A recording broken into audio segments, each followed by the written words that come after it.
तौर पे लाहौर की जमात ने एक जलसा सीरत नबी के उन्वान से किला लक्ष्मण सिंह उसको तब कहा जाता था वहाँ पे करवाया।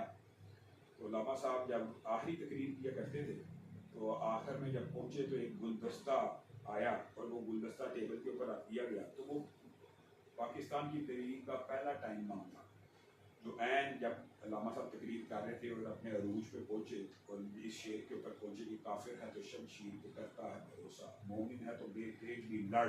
ये लड़ का जो लफ्ज था यह अभी अदा किया है, बम ब्लास्ट हो गया।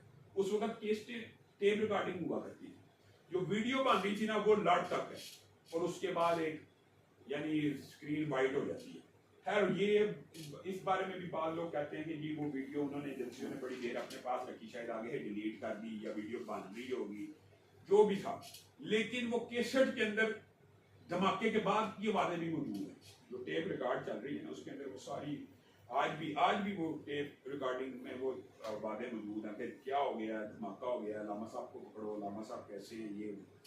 तो वो भगदड़ मच गई। उसके बाद उनको हो सकता है जब लेके जाया गया तो आपको पता एकदम आनंद फानन पूरे मुल्क में ये खबर जंगल की आग की तरह फैल गई। तो बहुत से लोग वहाँ पे खून देने के लिए एक जम्मे रफीक जमा हो गया।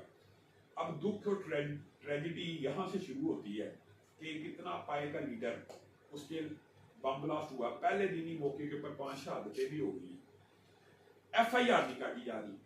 और फिर बयान नजरी तो चले पता नहीं था कि जिंदा है या नहीं, लेकिन कोई जख्मी भी हो उससे बयानात लिए जाते हैं। 100 से ज्यादा जख्मी थे। पुलिस ने किसी से कोई बयान नहीं लिया। पुलिस ने अल्लामा सालेह शेख के बारे में स्टेटमेंट जारी की कि अल्लामा साहब की हालत इतनी खराब है कि वो बयान नहीं जारी कर सकते। अगले दिन जंग में इंटरव्यू छपा, उससे अगले दिन नवाब वक्त में इंटरव्यू छपा। उसके बाद अल्लामा साहब मौलाना फजलुर रहमान से मिल रहे हैं, कोई भी नवाब नसरुल्लाह खान से मिल रहे हैं, कोई भी यादत करने सियासतदान आ रहा है उससे मिल रहे हैं। तो वो भांडा तो पुलिस का फूट गया कि ये तो गलत बयान। और अबू जान बारहा पुलिस को बार बार कहते रहे कि मेरा बयान रिकॉर्ड कराए, मैं जिसके ऊपर एलिगेशन लगाना चाहता हूँ उसके ऊपर लगाए। तो इस सारी सिनेरियो को देखते हुए आप ये अंदाजा करिए कि बजाय इसके कि अल्लामा सालेह की फैमिली को इस केस का मुद्दा ही बनाया था, जो हमारा हक था, जायज लीगल हक था, हमें मुद्दा ही ना बनाया गया। और प्रोफेसर साजिद मीर साहब ने एक चौकीदार था दफ्तर का, यकूब नाम का। अब ये बात जब बड़ा लीडर चला जाए ना, पीछे भी प्रेशर बर्दाश्त करने वाले लोग होने चाहिए। एक फोन कॉल के ऊपर ढेर हो गए और उसको मुद्दई बना दिया जो चौकीदार है दफ्तर का, और उसके ऊपर जो भी फिर वो पुलिस ने अपनी मर्जी की FIR काटी। यानी हमारी तो FIR भी हमारे मुताबिक नहीं कटी, लेकिन पुलिस ने जैसी भी काटी थी ना वो FIR भी पंजाब हुकूमत के गले का फंदा बन गई।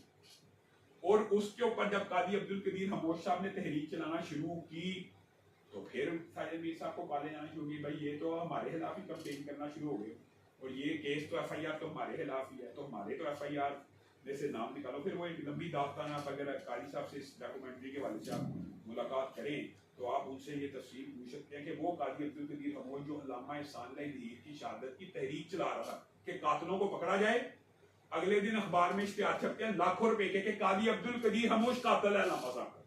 क्यों? ये उस जलसे में मौजूद नहीं था। हालांकि काजी साहब के मामू का इंतकाल हो गया था और वो उनके जनाजे में चले गए।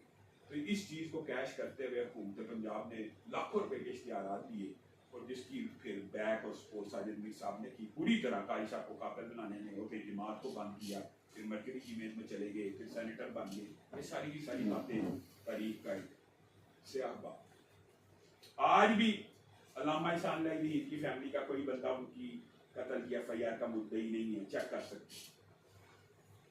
उन्होंने क्या FIR दाखिले दफ्तर है या किसी कोई तहकीकात नहीं? ये बता रहा हूँ कि तहकीकात जब काजी साहब ने कंप्लेन की, वो कहते थे अगर पंजाब हुकूमत ने मुलव्वस तो कातिलों को गिरफ्तार करे। हम FIR की जिंदगी में उन्होंने काजी साहब वगैरह ने बयान जाके लिखवाया कि हम इन्हीं को कातिल समझते हैं। तो वो फिर साजिद मीर साहब से उन्होंने मुज़ाकरात किए, भाई हमारे नाम निकलवाओ, ये तो जिंदगियों में हमें कातिल कुछ लोग कह रहे हैं। बयान हल्फी तो हर रिकॉर्ड का हिस्सा बनाना पड़ता था। तो बहरहाल वो फिर ये बड़ा अलमनाक बाब है, ये लंबी दास्तान है। नाम क्या थे? वो नाम आप काजी साहब ने पूछे तो बेहतर है। काजी साहब ने नवाज शरीफ के ऊपर एलिगेशन लगाया था कि नवाज शरीफ और जौलक जो है वो अल्लामा शहीद के कत्ल में बराह रास्त मुलव्वस हैं। तो नवाज शरीफ साहब का और जौलक साहब का कहना यह था कि तसव्वुर नकवी और उसके साथी जो इंजीनियरिंग यूनिवर्सिटी से बम लेके आए थे और उन्होंने प्लांट किया था अगर तो नवाज शरीफ और जवाहर साहब मुखलस होते उनको पकड़ने में, तो वो ईरान ना भागते। यानी जब अगर मिसाल दे रहा हूं, उनका भी आनिया मान लिया जाए कि उन्होंने किया, ठीक है, आपने नहीं किया, उन्होंने किया, तो उनको पकड़ा जाए। उनको भी ना पकड़ा गया और उनको भी मुल्क से फरार करवा दिया गया। तो शहीद ऐसे मजलूम रहनुमा अहले हदीसों के कि जिनके 2 कातल नामजद हुए और दोनों फरार हुए।